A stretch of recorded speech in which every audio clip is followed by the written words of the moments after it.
Hi everybody, it's Trisha with Chocolate Musings. I hope my voice is back well enough to record. I lost it before I could finish up the recording and before the start of the new month. Today I'm going to walk you through my setup of January 2022, my bullet journal. I've already done my yearly pages, and here's a little flip through and a sneak peek of what I've set up so far.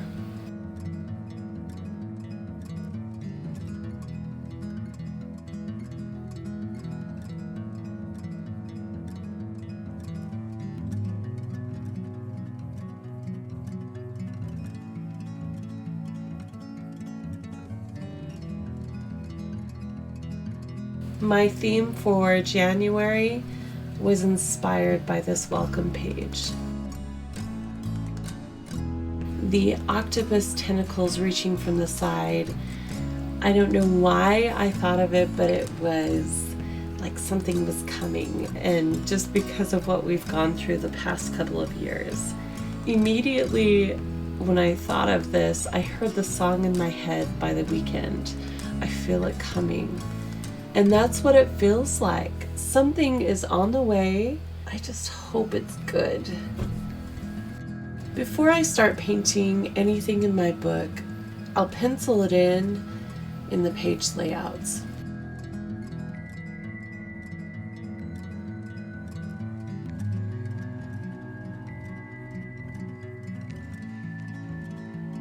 After the welcome page, I'll add a calendar page on one side and then leave a large space for a running to-do list for the month. And this is very similar to the way the original bullet journal was designed, but I'm keeping it concentrated on this specific page. To create the calendar, I'll refer to my grid guides at the front. I love this page and use it all the time. Let's see, for 7 columns to a page, I will need 3 squares or 1.5 centimeters. And it looks like there will be 5 squares left over. Over time, I have come to know that I have to pencil in the sketches prior to inking the lines in. It's just the way I have to do things. Otherwise, I know I'm gonna mess up. So I'll sketch in the box sizes for the columns and add the rows after.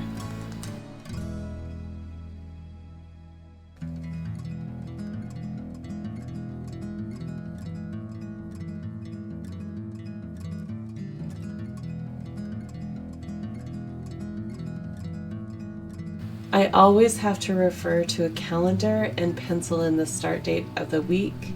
I make sure that I number the boxes correctly. A few of the months this year will require an extra row of boxes due to the late start in the week, so Friday, Saturday of the week. So that's something that you need to take into account. Once I have the general layout for the calendar, I'll use a fine liner pen to ink it in. And then I'll add the initials of the days across the top. And yes, I realize now that Monday starts with an M instead of an N, but maybe I'm creating a new day instead of Monday. You're welcome, all you Monday haters. Every Monday is now a chance to start fresh with new day I created. I leave stuff like this in the video because I figure everyone needs to see mistakes being made and how they are corrected or not. I wrote a blog post recently, 10 things that you can learn from a blank notebook. I'll link it below, but I think it is very important for people to learn to accept mistakes and move on from making them, myself included, of course. I do not use the key very often, but I do have a designated color for each member of my family in this case. And with a small calendar layout like this, I can't always write out the full events in the boxes. So I color code events for each person on a day, and then we'll reference the event in this space below. On the next page, I'll set up my habit tracker and my brain dump page. Since January has 31 days, I'll measure 15.5 centimeters on my ruler and pencil in the start and marks for the rectangle. I usually track 5 to 10 habits per month. I don't track everyday tasks or weekly tasks. That's on a different page. And I don't treat my habits like a to-do list. I treat them like something I am trying to develop.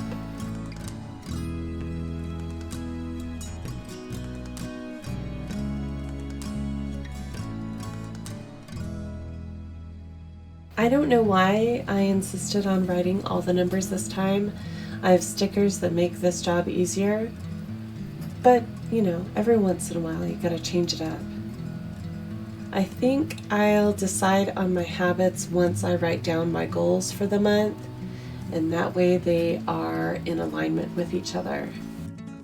This month I called my brain dump page Swimming Thoughts in honor of my undersea theme. I will put a link to the list of alternate names for a brain dump that I created on my blog. It's got 150 plus suggestions. I add to it all the time, in fact. It is one of the most popular posts on my blog simply because people do not like the term brain dump. So go ahead and check it out. I would love to see some improvement on this fish. I was talking to my best friend about it and decided that it was okay for a habit tracker page because that page focuses on improvement. So maybe in the future I will make some improvements to this cute little fish. Alright, now on to the weeklies. I brought out my wristwatch so that you could see how long it took me to set up a new weekly page. The basic layouts don't take long. It's really the painting that takes me the longest. And this video is more about getting the fundamentals of my month in place. Then I can go and fill it in with paint and all those other goodies. Of course, if you are into minimal planning or limited art, you can do whatever you like in your bullet journal. I just know that I like to have a place to create art on a regular basis, and so I leave space for it in my bullet journal. I've already sketched in a couple of weeklies, and this month they are all going to be the same format with different art substituted in every single week. For each day box, I'm adding a light pencil line near the center. It's just a little bit offset from the center.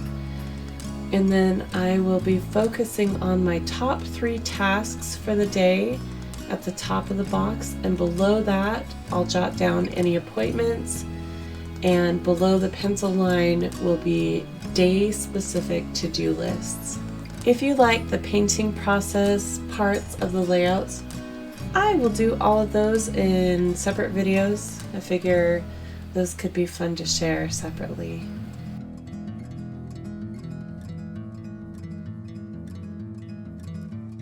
The layout that I'm using is actually very similar to the layout that I use for my yearly calendar. Each square is 4 centimeters wide, or 8 boxes, with a space between each box. 6 boxes in this case fit to a page, so I'll add one day to the facing page, usually Sunday since I do my weeklies Monday through Sunday, but depending on the art include, sometimes it's Thursday that hangs out by itself on the next page. I have to say I love using watercolors in my notebooks. It is very different painting watercolor on a regular sheet of paper. It is 160 GSM, but no matter how thick the pages are, compared when you paint on cotton or other watercolor paper, it is very different. You have to be very careful not to use too much water. So using wet on wet watercolor techniques to get the colors to blend is not easy. Whenever I paint in my bullet journal, I always use a much smaller brush than I might use otherwise. That way, I really control how much water I'm adding to the page. As a result, I actually use fewer layers and the colors are more concentrated. It's all about adaptation for what you're doing, and I don't mind the slightly wavy pages in my book.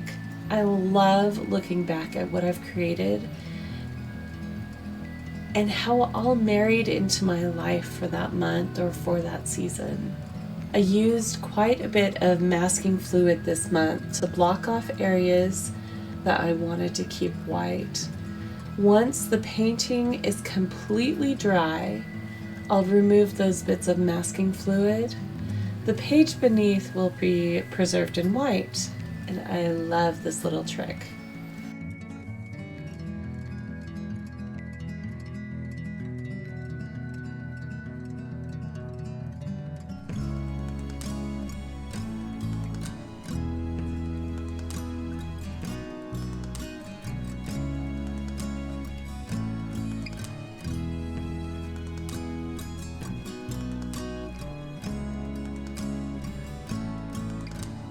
To solve the issue of having Friday and Saturday start the year or the month and not having a space on a regular spread, I added a little Dutch door flip out, adding 2 extra days to 1 week.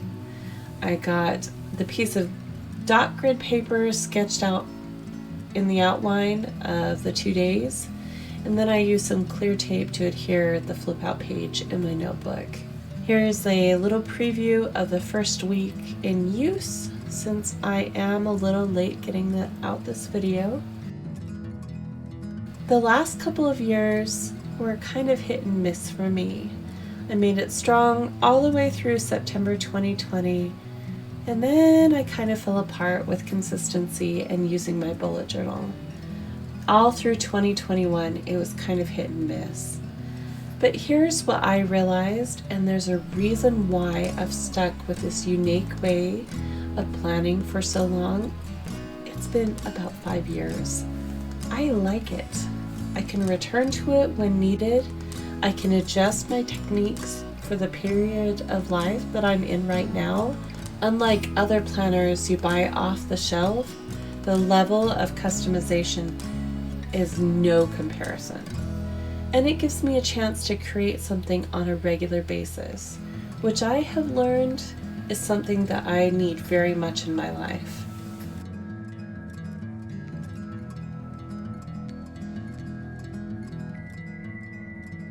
The last page I included for the month was a journaling page. It's supposed to be red coral.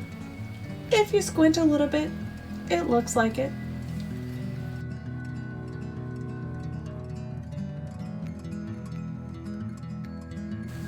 And I don't know if you need to hear this in your life, but it's okay to take a break from doing something and return to it later. And it's also okay to modify what you're doing to suit your current needs now.